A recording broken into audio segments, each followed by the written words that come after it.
If you still have your cover, 8mm gets it off, and it makes a nice dish to put your nuts and bolts and anything else we may remove. 10mm gets this out of the way. So as far as our fuel injectors, they go into the intake manifold, so we don't have to remove the fuel rail or the injectors, just the electrical connectors. So we'll get all those disconnected. This first one's kind of hard because of the harness here in the way. We might get it later. Let's see if we can get it. I might get that one later. I don't know if I said it, but on these electrical connectors for the fuel injectors, there's a plastic tab that you do have to pull up, and then it's just a regular pinch and pull. Sometimes it helps just having a little screwdriver if your fingers can't push on it. Now we can start disconnecting some of these connectors up here to get it off of this harness. Just like that. Having a little screwdriver can help. We have this for our evap. Get this hose off. You push in on this white tab and it should pop up.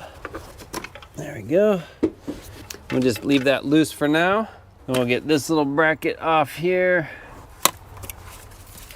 Okay, there we go. 10mm right here. There we go. Perfect. Let's see what else. Our map sensor back here. There we go. I can get to that fuel injector a little better. All right, we'll get our air duct off. Mass airflow sensor has a connector we'll pull off, has a gray tab, pop it up, and then it's just a pinch and pull. 8mm for the clamp. Should just wiggle off.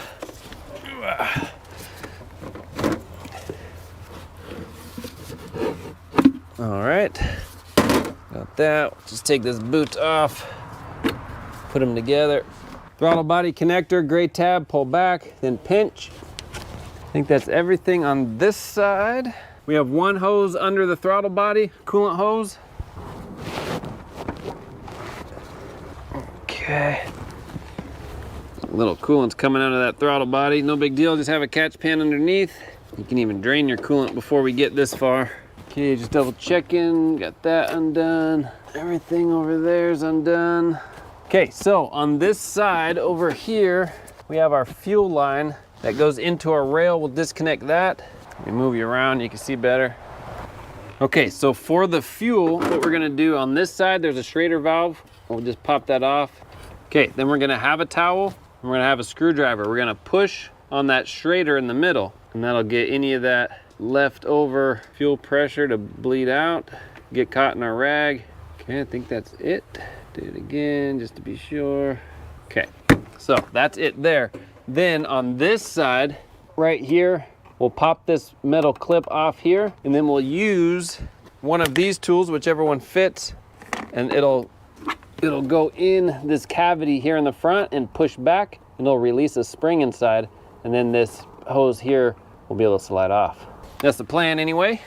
So this metal clip should come off one side and then slide out just like that, easy peasy. Find out which one of these. I'm gonna start with a 1/2 inch just to see if it'll slide in. Of course I drop it. Okay, maybe even smaller. Let's do one smaller. Okay, and then I'm gonna put the rag over the top of it for any spray. Let me put some goggles on. All right. So now you're just pushing in and pulling the line off. So I just have the rag for any spray. There we go. And that's it. Little fuel drippage, you'll collect it with your rag, and that'll just sit aside. Now, I believe we just have a series of 8mm just along the sides holding our manifold in.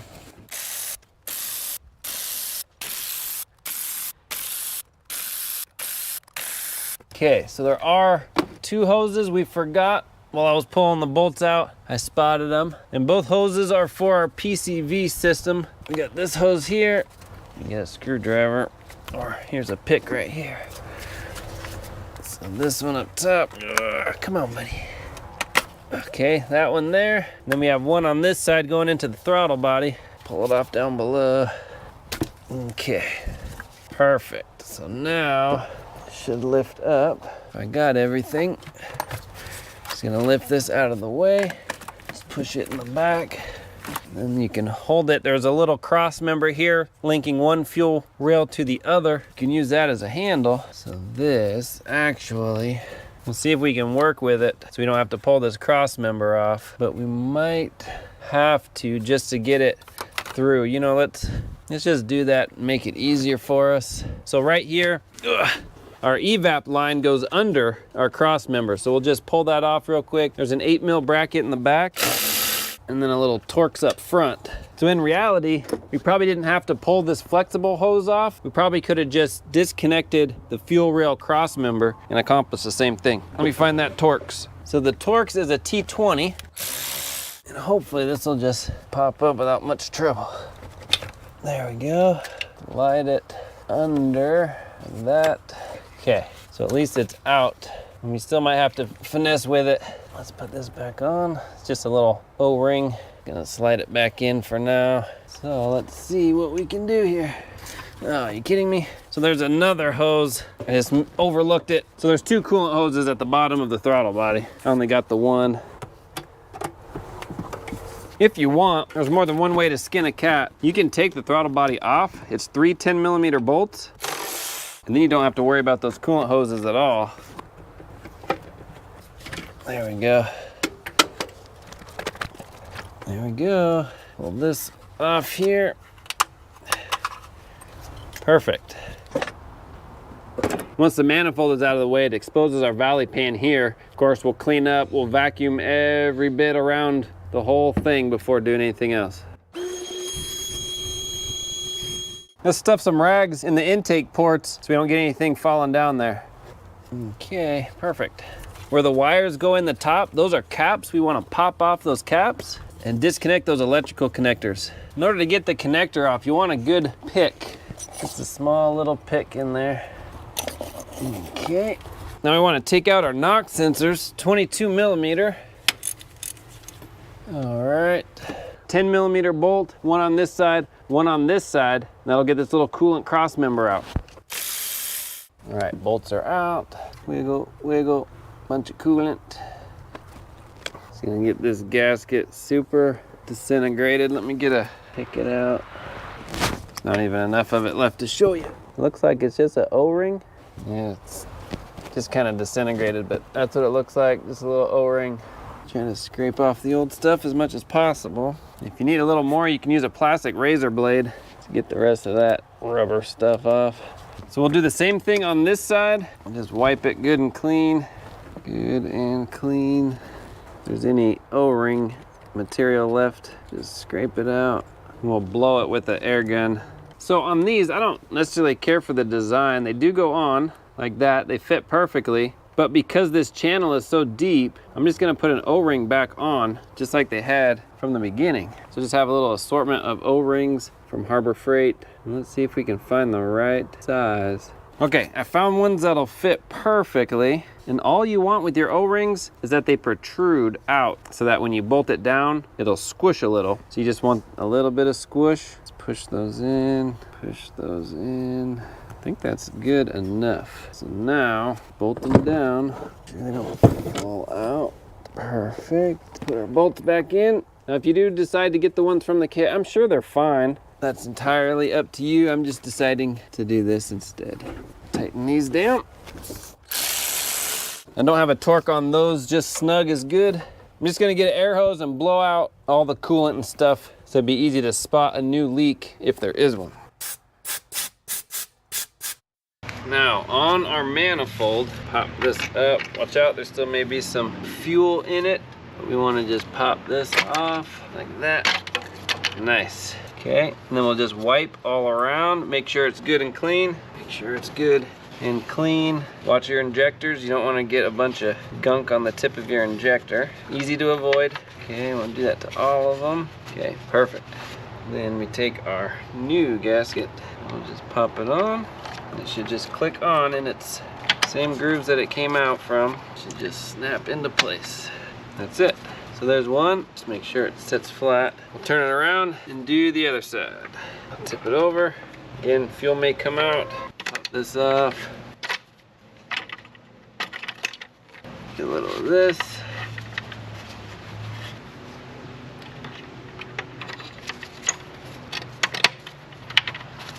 There we go, perfect. So this is now ready to install. All All right, hopefully the sound is better. I had my mic off and I didn't realize it. So on this end, before we put our manifold back on, let's go ahead and we just want to wipe around right where our gasket's gonna go on every single one of these. You can use brake clean if you desire. You can also use the vacuum if you don't want any dirt to go inside, depending on how dirty yours looks, how crusty things look. All right, perfect. So now we can put our knock sensors in. Now we don't want to tighten these too tight. We'll put the torque spec on the screen. Put our electrical connector back on. Put our boots back down. Boots back down. Nice. Okay, and then we'll just slough this over and out of the way on this side. Make sure all our connectors are out of the way so they don't interfere with our gasket. Our manifold should just slide in. The good news is this plastic's not too heavy. Just make sure none of our wiring goes underneath the manifold. So far, so good. Making sure my knock sensor wiring is in a good spot and not in the way of anything. I think that's it. I think we're set in. Snug some of these down and make sure they go in their hole. All right, before bolting anything down, we'll just put our throttle body back on. There we go. And some people may ask, can I really reuse my throttle body gasket? Yes, you can. You just have to look at it. If it's still protruding outside its groove, if it's still supple, still pliable, then yes, go ahead and reuse it. But if it looks squished, kind of flush to its groove, it's hardened, then we do want to replace it. We'll go ahead, tighten them down, and then torque them. All right, so we can start just plugging stuff back in. On this side, we have our PCV hose down here. Plug that in. We have all our injectors. Get those plugged in. We have our throttle body we can plug in, and we still have to bolt that down. Those are the 10 mil bolts. All right, believe it or not, I think this side is done. So now we'll just put this back. We have our evap hose here that we can put back up underneath our fuel rail. There we go. And that should just click in, and then we'll lock that. I think you just push it and it automatically locks. No, I think we have to push this white tab back in. Oh yeah, there we go. Now it locks. Okay, put our fuel rail back in. There's just a little O-ring, so we want to pop that O-ring out, slide it back over our pipe, and then back in. And if you need that lubricant, that silicone paste, you can. Let me move you around and show you. See that right there? So we just want that O-ring on the metal piece. You can lubricate the O-ring, and then we'll slide it back in. There, till it bottoms out, and then we'll put our little retainers back on. And just snug those torques down. It's going into plastic, so it doesn't have to be crazy tight. Let me see if I can move you around to the other side. Okay, same thing on this side. We'll get the injectors on. Let's get this harness back in its position, like that. This went inside the channel, like that. And we do have this PCV hose we'll get before we forget. Okay, that goes on. Our knock sensors can get connected. Map sensor in the back, connected. Now our fuel rail, we don't need any special tool to put it on. You just slide it on until it clicks, and then try to pull it out and make sure it's locked. Then we'll get our tool or our little clip here, slide that on and lock it. It's just an added protection. The injector's over here. Okay, injectors are good. Just close this up here, and then we'll close this up down here. We have the alternator we can plug back in. Our purge valve we can put back in. Okay, double check, I think we're good. Put our cover back on, a little boot here. If you got any coolant on your belt, you want to go ahead and rinse that off really well, or you may get a belt squeak.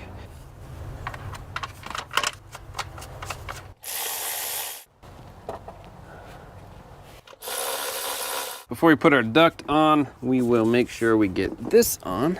Slide that all the way on, tighten up our clamp.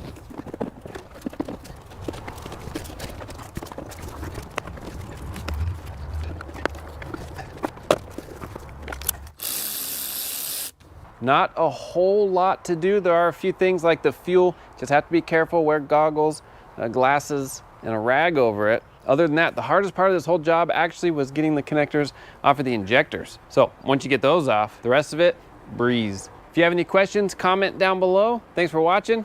Like, subscribe. See you on the next one.